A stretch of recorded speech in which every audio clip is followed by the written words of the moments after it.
بلی نے اس کی گردن پر اپنے پنجے گاڑ دیے۔ اس کی آنکھوں سے وحشت اور بدلے کی خواہش صاف نظر آ رہی تھی۔ گلاب خان نے بہت کوشش کی کہ اپنا گلا چھڑائے، پر اس مردود بلی کی آہنی گرفت مضبوط ہوتی چلی گئی۔ گلاب خان کی تو سانس اٹک کر ہی رہ گئی۔ گلاب خان بوڑھا صحیح پر ایک مضبوط جسم کا مالک تھا۔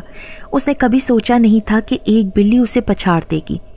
اس کی سانسیں اب گھٹی گھٹی کم ہونے لگی تھیں، اس کے نرخرے سے خون بہنے لگا، جبکہ بلی کسی وحشی جانور کی طرح اسے بری طرح بھنبوڑ رہی تھی۔ رات کی تاریکی میں اگر یہ منظر کوئی کمزور دل دیکھ لیتا تو یقیناً اس کا دل اچھل کر حلق میں آ جاتا۔ بلی خون میں لت پت نظر آ رہی تھی۔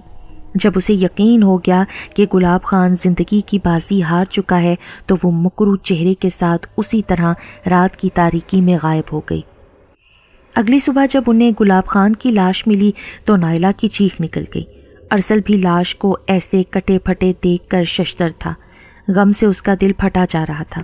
گلاب خان اس کا بہت خاص ملازم تھا۔ یہ سب کیسے ہو گیا ارسل؟ مجھے تو خود سمجھ نہیں آ رہا نائلہ۔ میں پولیس کو بلاتا ہوں، ایسے معاملات میں دیر نہیں کرنی چاہیے۔ کچھ دیر بعد جب پولیس کی جیپ آ گئی، انسپیکٹر اپنے ساتھ 3 کانسٹیبل لایا۔ گھر کے مکینوں کو سائڈ پر کرتے ہوئے ہدایات دینے لگا۔ پیچھے ہٹ جائیں، کوئی لاش کو ہاتھ نہیں لگائے گا۔ جی بہتر۔ ارسل نے نائلہ کا ہاتھ پکڑا اور سائڈ پر ہو گیا، جبکہ انسپیکٹر لاش کا جائزہ لینے لگا۔ یہ تو کسی جانور کا کام لگتا ہے، جیسے کسی بھیڑیے نے لاش کا یہ حشر کیا ہو۔ مجھے تو سمجھ نہیں آ رہی کہ ایسے کیسے ہو سکتا ہے۔ پہلے تو مجھے لگا کہ انہوں نے خودکشی کی ہے، پر وہ کیوں کریں گے ایسا، اور وہ بھی اس انداز میں؟ یہ تو پوسٹ مارٹم رپورٹ آنے کے بعد ہی پتہ چلے گا مسٹر۔ آپ دونوں کو بھی ہمارے ساتھ پولیس اسٹیشن چلنا ہوگا۔ سرد رات اور اوپر سے دھند نے ہر چیز کو اپنی لپیٹ میں لے رکھا تھا۔ رات کے پچھلے پہر نائلہ کو پیاس لگی تو وہ پانی پینے کے لیے اٹھی۔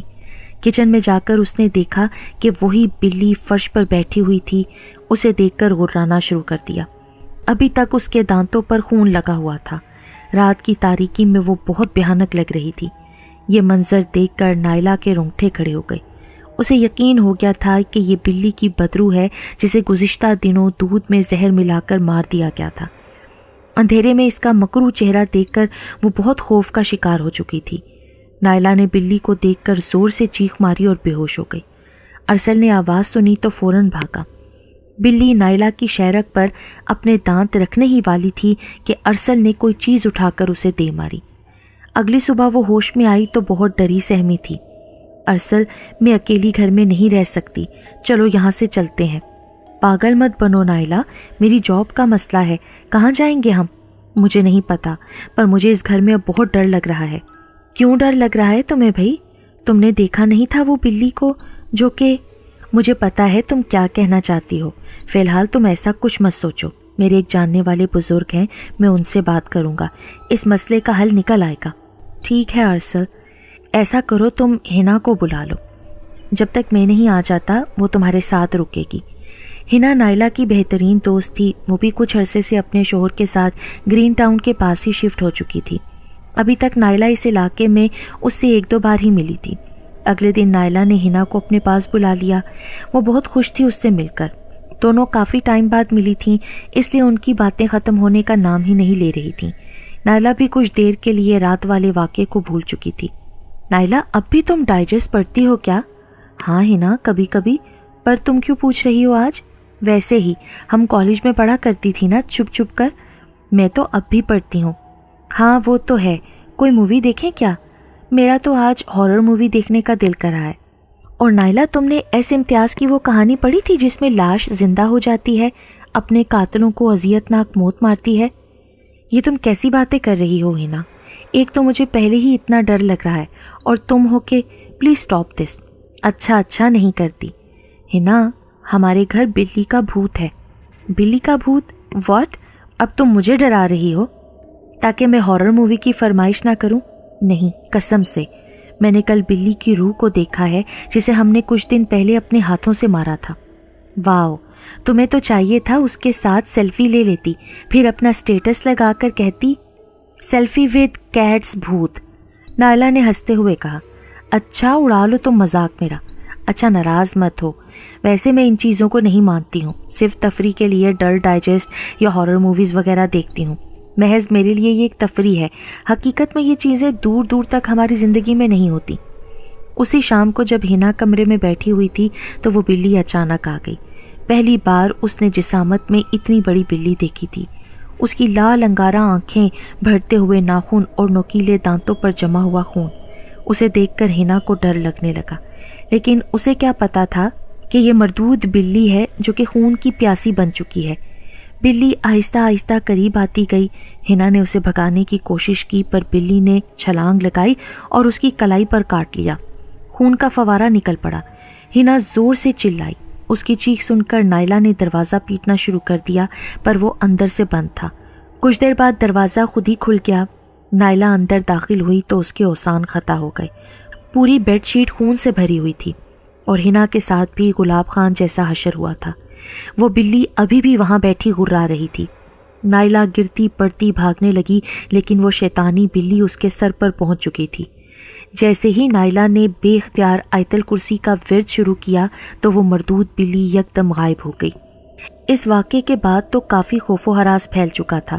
پولیس ایک بار پھر سے ناکام ٹھہری تھی۔ پولیس کی تفتیش کے مطابق کسی بھیڑیے نے اس کا گلا کاٹا تھا۔ ارسل کے بیان کے مطابق یہ واقعات تب سے ہو رہے تھے جب سے انہوں نے بلی کو مارا تھا۔ اس کے بعد پولیس نے رسمی کارروائی کے طور پر اس جگہ کی کھدائی کی تو بلی کی ہڈیوں کا پنجرہ ملا۔ یوں اس کیس کی گتھی سلجھانے میں بھی پولیس ناکام رہی اور کچھ دن بعد سب اس چیز کو بھول گئے۔ ارسل اور نائلہ اب سب سمجھ چکے تھے اگر وہاں ٹھہرے تو جان سے ہاتھ دھونا پڑے گا۔ جیتی جاگتی کسی چیز سے لڑائی تو ممکن ہے پر وہ اس مردود بلی کا کچھ نہیں کر سکتے۔